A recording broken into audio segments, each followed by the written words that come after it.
Kalau klien tak ada concrete tabletop, Leno boleh buat juga. Jawapannya, kita tak boleh buat concrete tabletop. Sebab kita tak buat concrete tabletop. Biasanya owner akan nak hire kontraktor mereka sendiri untuk buat concrete tabletop. Cumanya saiz concrete tabletop macam ketebalan untuk bahagian top dia, ketebalan untuk kaki kiri dan juga kanan, dan juga ketebalan untuk skirting dia tu daripada kita lah, kita yang advice dekat owner lah berapa untuk kontraktor mereka buat. Dan kita bukan saja bagi saiz ukuran untuk concrete tabletop untuk anda punya kontraktor buat, kita juga involve untuk marking kedudukan plug point, kedudukan untuk plumbing, inlet outlet, dan juga kedudukan untuk coring kalau anda ada coring. Okey.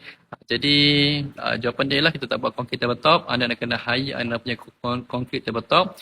Kontraktor yang buat concrete tabletop, kalau anda tak yakin anda punya kontraktor untuk buat concrete tabletop tu saiz macam mana, ketebalan macam mana, anda boleh jumpa kita boleh consult anda untuk siapkan anda satu lakaran drawing yang mana boleh anda guna untuk pass pada kontraktor anda supaya kontraktor anda boleh guna untuk buat concrete tabletop mengikut spek yang cantik, yang sesuai dengan anda. Okay, so hopefully menjawab persoalan. Have a great day.